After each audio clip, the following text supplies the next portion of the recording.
এরপর আল্লাহ রাব্বুল আলামিন বললেন, ইন্নাল্লাযীনা ফাতানুল মুমিনিনা ওয়াল মুমিনাত সুম্মা লাম ইয়াতুবু ফালাহুম আযাবু জাহান্নাম ওয়া লাহুম আযাবুল হারিক। আল্লাহু আকবার। আল্লাহ তাআলা বলেন, নিশ্চয় যারা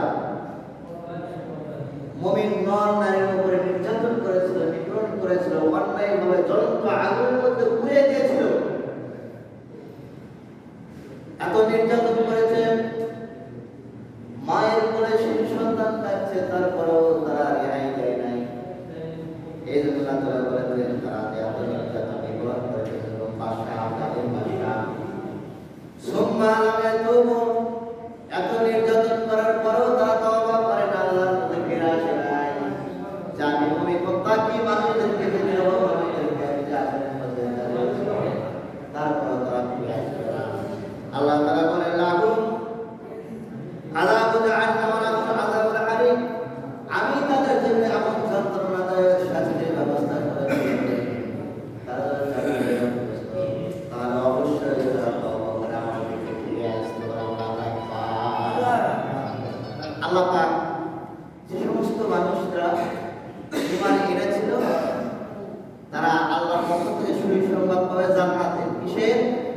জান্নাতে। আর যারা আল্লাহর প্রতি ঈমান যারা আনে নাই, তাদের জন্য দুঃসংবাদ হলো, আল্লাহ রাব্বুল আলামিন ঘোষণা করলেন, আমি ওই বান্দার প্রতি জাহান্নামের আগুন নির্ধারণ করে দিয়েছি। জাহান্নামের আগুনে যারা জ্বালিয়ে পড়ে তাদেরকে করে দেব, ঘোষণা করে দেব। এই জন্য আল্লাহ রাব্বুল আলামিন জাহান্নামের কথা নিয়ে আসছেন, যেহেতু যারা জাহান্নামবাসী হবেন তাদের জন্য তাদের শাস্তির কিছুগুলো ক্যাটাগরি রয়েছে, ভাগ রয়েছে। যেমন জমিনের মধ্যে যে যেমন অপরাধ করে, সেই অপরাধ অনুযায়ী তাকে শাস্তি দেওয়া হয়, দেওয়া হয় না? সেই অপরাধ অনুযায়ী তাদেরকে শাস্তি দেওয়া হয়। তেমনই ভাবে যদি জমিনের মধ্যে যে চুরি করবে, চুরি করলে আল্লাহ তাআলা হাত কাটার ব্যবস্থা রয়েছে। কি কাটার ব্যবস্থা? হাত কাটার ব্যবস্থা রয়েছে। জিনা করলে আল্লাহ রাব্বুল আলামিন ব্যবস্থা করে দিয়েছেন, তাদেরকে পাথর মেরে জমি থেকে ছেড়ে বিদায় করে দেওয়ার জন্য। এই জন্য যে যেরকম পাপ করবেন আল্লাহ রাব্বুল আলামিন সেই শাস্তির ব্যবস্থা করে দিয়েছে। আপনার পাপ অনুযায়ী শাস্তি হবে। এবং যারা জাহান্নামী হবে, এই সমস্ত আয়াতে কারিমা নাযিল করে নবী করিম সাল্লাল্লাহু আলাইহি ওয়াসাল্লামকে জানিয়ে দিলেন, হাবিব আপনি টেনশন করবেন না, আপনার সাহাবীদেরকে বলে দিন যারা ওই সমস্ত লোকদেরকে নির্যাতন নিপীড়ন করেছিল এবং আপনার উপরে যখন নির্যাতন নিপীড়ন চালিয়েছে, অনেক সাহাবী کرامকে দুনিয়া থেকে ছেড়ে বিদায় করে দিয়েছে এবং তাদেরকে অনেক অত্যাচার করেছেন। আমি আল্লাহ রাব্বুল আলামিন তাদের জন্য জাহান্নামের আগুনের ব্যবস্থা করেছি। তাহলে মানুষের দুইটা ভাগ। কয়টা ভাগ? দুইটা ভাগ হবে। যারা আল্লাহকে স্বীকার করলো তারা ডান পক্ষ হবে, যারা আল্লাহকে স্বীকার করলো না তারা বাম পক্ষ হবে। কয়টা ভাগ হবে? দুইটা পক্ষ হবে। কয়টা পক্ষ? যারা আল্লাহকে স্বীকার করলো তারা হবে ডান দিকে, যারা আল্লাহকে স্বীকার করলো তারা হবে কোন দিকে? বাম পন্থী হবে। বাম পন্থীদের জন্য আল্লাহ রাব্বুল আলামিন জাহান্নামের আগুনের কথা বললেন। এই জন্য আল্লাহ রাব্বুল আলামিন তাদের শাস্তির ধাপগুলো আলোচনা করছেন, যে আমি তাদেরকে যে শাস্তি দেব, যারা জাহান্নামে বসবাস করবে তাদের জন্য দুর্গন্ধময় খাবারের উত্তপ্ত পানির ব্যবস্থা করব। তারা যে শাস্তি দিয়েছিল, জালিম বাদশাগুলো জ্বলন্ত আগুনের মধ্যে পুড়ে মেরেছিল, আমি তাদেরকে জাহান্নামের আগুন তো জ্বালাবই, দুর্গন্ধময় খাবার দেব, উত্তপ্ত গরম পানি তাদের জন্য দিয়ে দেব, দেখে তোমরা খাও। আমার পেয়ারা বান্দাদেরকে তোমরা নির্যাতন করেছিলে, দুর্গন্ধ খাবার খাইতে পারে, সকালকার রান্না যদি রাত্রে খাই একটু গন্ধ হয়, সেটা খাওয়া হয়।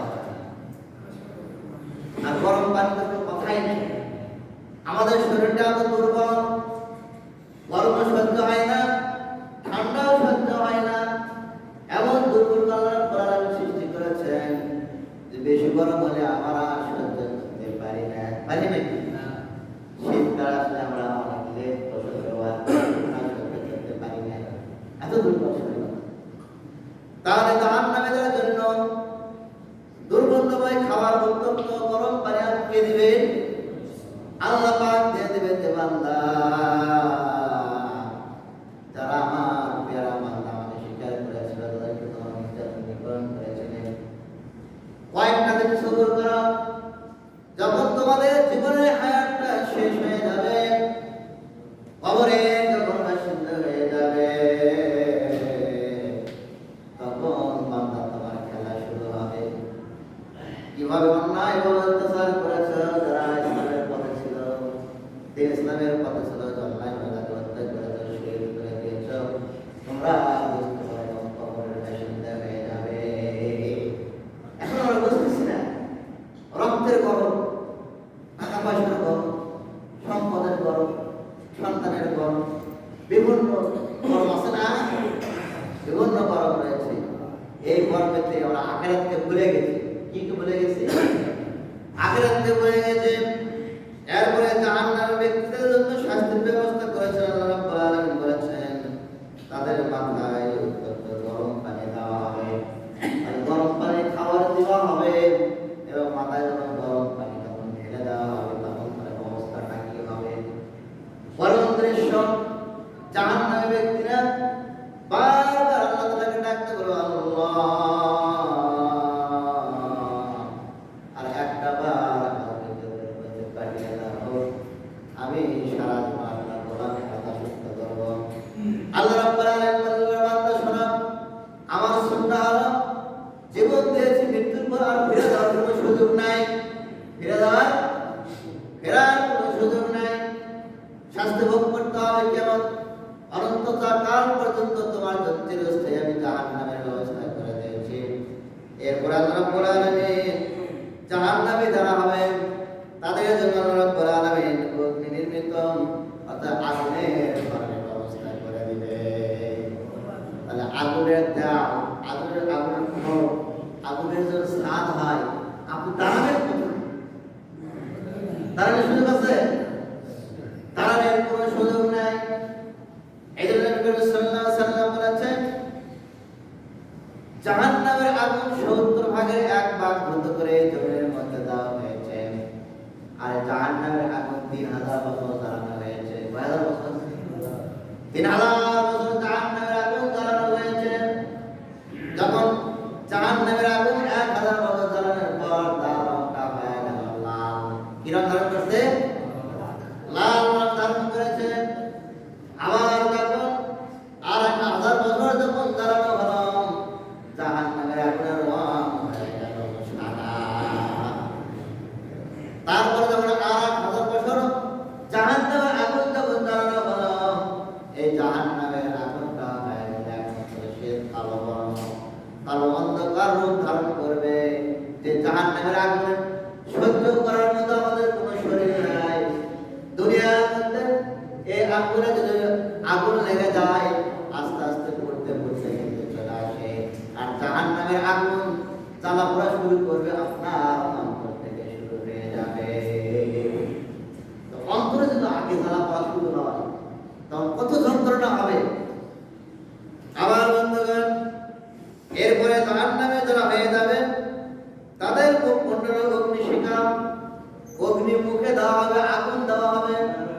আগুনের টুকরা যখন সেরকম নিজে যে খাবে, এ যখন খাওয়ার পর নারী ভরে বের হয়ে যাবে, আর কত যন্ত্রণা শুরু হয়ে যাবে। এমনি ভাবে জাহান্নামী ব্যক্তিদেরকে লোহার আগুনে দ্বারা আঘাত করা হবে। যখন একবার আঘাত করবে মাথার উপরে, আঘাত করার সঙ্গে সঙ্গে মাথাটা চূর্ণ বিচূর্ণ হয়ে যাবে। ফেরেশতারা আবার একত্রিত করবেন, আবার মানুষ হয়ে যাবে, আবার আঘাত করতে থাকবে। এইভাবে ওই জাহান্নামী ব্যক্তিকে লোহার হাতুড়ি দ্বারা আঘাত করতে থাকবেন ফেরেশতারা। কার হুকুমে? কারণ এজনের মধ্যে আল্লাহর দিন মানে না, কার দিন মানে নাই?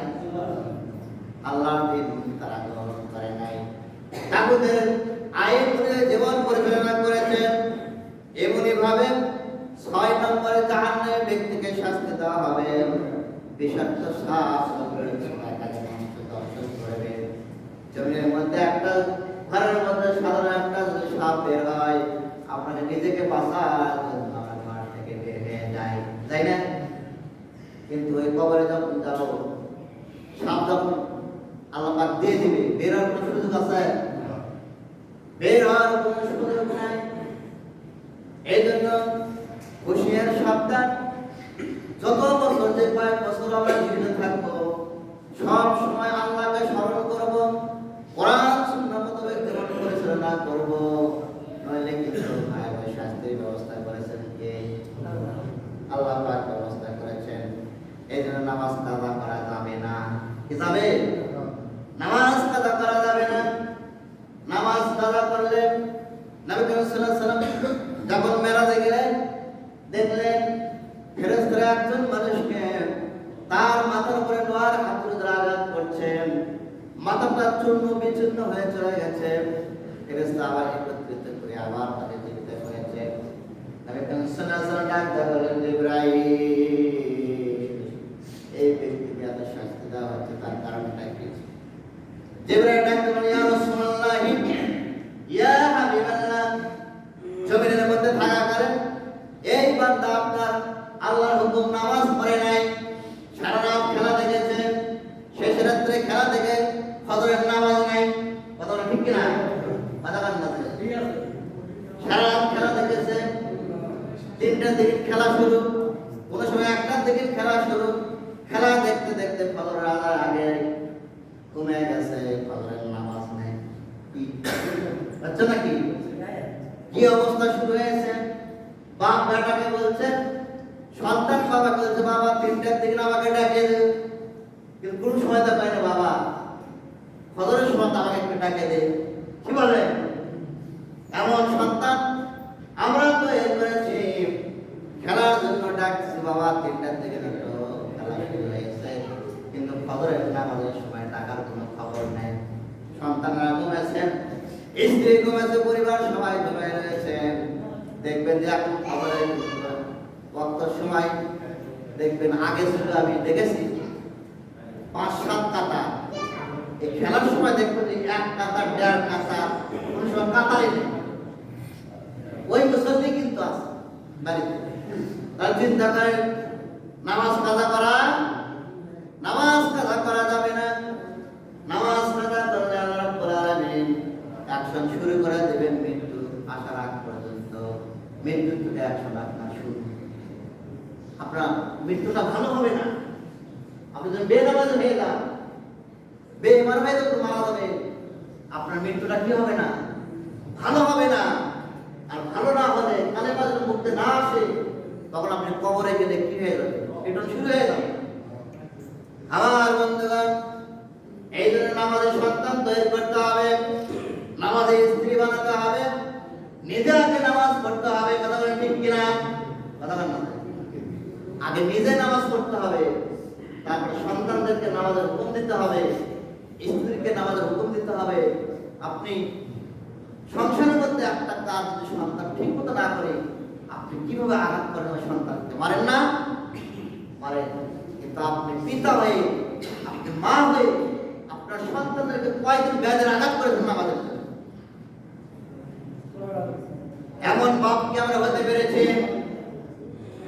বাবা তুমি নামাজ পড়ছো না কেন? কৈফিয়ত দাও, পেটন শুরু করে দাও, খানা বন্ধ করে দাও, পোশাক বন্ধ করে দাও।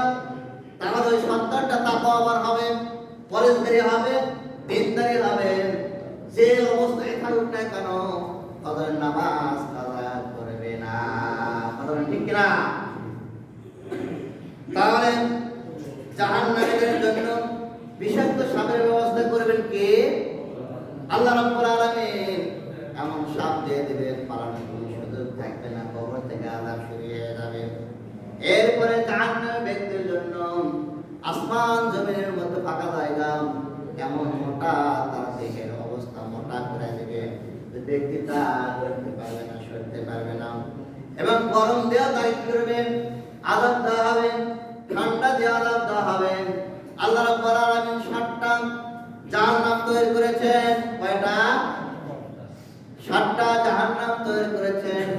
যে যে অপকর্ম করবে সেই অপকর্ম অনুযায়ী তাকে শাস্তি দেওয়া হবে। এক নম্বর জাহান্নাম নামে একটা দোজখ রয়েছে। 2 নম্বর লাযা নামে দোজখ রয়েছে। 3 নম্বর সাকার নামে দোজখ রয়েছে। 4 নম্বর হুতামা নামে দোজখ রয়েছে। 5 নম্বর হাবিয়া নামে দোজখ রয়েছে। 6 নম্বর জাহিম নামে দোজখ রয়েছে। 7 নম্বর সাইর নামে দোজখ রয়েছে। এই জমির মধ্যে যে যে ধরনের পাপ করবেন সেই পাপ অনুযায়ী সেই জাহান্নামের মধ্যে প্রবেশ করবেন এবং তার পাপে বিন্দুমাত্র হিসেবে কমতি করা হবে না। সাহাবায়ে জাহান্নামের বক্তব্য শুনে নবী করিম সাল্লাল্লাহু আলাইহি সাল্লামের জাহান্নামের করুণ দৃশ্য যখন মিরাজে দেখে এসেছিলেন, নবী করিম সাল্লাল্লাহু আলাইহি সাল্লাম সাহাবায়ে-কেরামদেরকে নিয়ে যখন জাহান্নামের বক্তব্য দিচ্ছিলেন, সাহাবায়ে-কেরামরা অঝর নয়নে কান্না করতে শুরু করে দিয়েছে। হায় রে, আমরা কি আমি হিসাব দেব? একদিনের খাবারে আমি হিসাব দিতে পারবো না, এক লোকমা খাবারে আমি হিসাব দিতে পারবো না। ওই কঠিন জাহান্নামের আমি কেমনি করে আমরা সহ্য করব? কি অবস্থা চিন্তা করেন। যারা জান্নাতের সার্টিফিকেট পাইলাম তারা ওই কঠিন জাহান্নামের ভয় বন্ধন করেছেন। হযরত ওসমান রাদিয়াল্লাহু তাআলা আনহু যখন কবরের সামনে চলে যেতেন, কবরের পাশে দিয়ে দু চোখের পানি ছেড়ে দেন। আপনি তো জান্নাতের সার্টিফিকেট পেয়েছেন, কবরের পাশে যা আপনি কাঁদেন কেন? তার কারণটা কি বললাম না? ওসমান গনি রাদিয়াল্লাহু তাআলা ডাকতে বলে, আমার সাথী বন্ধুগণ, আখিরাতের প্রথম ধাপ হলো এই কবর। কবর যদি তার জান্নাতের বাগান হয়ে যাবে, তাহলে সে যতগুলো ধাপ রয়েছে জান্নাতে যাইতে, সমস্ত ধাপ সে পালিয়ে জান্নাতে চলে যাবে।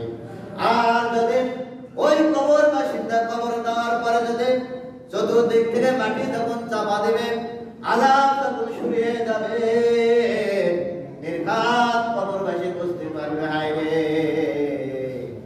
এই জমিনের কত কোটি টাকার বাড়ি আমি রেখে আসলাম, কোটি সম্পদ রেখে আসলাম রে বেটা। ওই কঠিন আযাব আমি সহ্য করতে পারছি না। এই জন্য আমরা যারা রয়েছি, জুমার দিন যখন শুরু হয় তখন থেকেই মাগরিবের ওয়াক্ত শুরু হয়, বেলা ডোবার সাথে সাথে বাবা আদম থেকে নিয়ে শেষ পর্যন্ত যতগুলো রূহগুলো রয়েছে, এই জুমার রাত্রে ছুটি দেওয়া হয়। ওই রূহগুলো আমাদের তাদের আশা করতে থাকে, তাদের আশা চাইতে থাকে একটু দোয়ার জন্য। যখন ওই রূহের জন্য বেটা দোয়া করে, বেটি দোয়া করে, আত্মীয় স্বজন যখন সবাই দোয়া করে, ওই বাবা স্বপ্নে যখন কবরে চলে যায়, খুশি নিয়ে আল্লাহ দরবারে ডাকতে বলে, আল্লাহ, আমার সন্তানের নামাজ পড়ে আমার জন্য দোয়া করেছে, ওই সন্তানকে তুমি নামাজি বানিয়ে দাও, ওই সন্তানকে তুমি মুত্তাকি বানিয়ে দাও। তাহলে বেশি বেশি আমার জন্য দোয়া করতে থাকে, আল্লাহু আকবার। আর যদি সন্তান বাবা যখন এসে থাকে, ফজরের নামাজ নাই, খেলার দিকে পাবনা, কথা বলে ঠিক কিনা, নামাজ পড়ে না, বাবা এসে দেখতেছে সে বলল মোবাইলে বিজি, তাসলে বিজি, কি কথা বলে ঠিক কিনা, আছে না সন্তানেরা এমন কুকর্ম নিয়ে বিজে, তখন ওই বাবা আল্লাহর দরবারে কি আর বলবে? দু চোখের পানি ছেড়ে দেয়, কবরে চলে যায়। হায় রে, কোটি টাকার বাড়ি রেখে আসলাম, সম্পদ রেখে আসলাম, ওই বেটা আমার জন্য একটু দোয়া করলো না। বড় দোয়া করে কবরে চলে যাবে। এদের হুঁশিয়ার সাবধান, আপনি যদি আপনার বাবা মার জন্য যত বেশি দোয়া করবেন, আপনার সন্তানের জন্য বেশি দোয়া করবেন, আপনার আত্মীয় স্বজনের জন্য বেশি দোয়া করবেন, আপনি ইন্তেকালের পরেও আল্লাহ পাক আপনার জন্য সবচেয়ে বেশি দোয়ার ব্যবস্থা করে দিবেন। আল্লাহু আকবার। এজন্য আমরা নামাজ পড়ব ইনশাআল্লাহ। কথা বলেন যে ইনশাআল্লাহ 5 ওয়াক্ত নামাজ ছেড়ে দেব না ইনশাআল্লাহ। যাই যে অবস্থায় থাকি না কেন, সেখানে নামাজ পড়বে ইনশাআল্লাহ।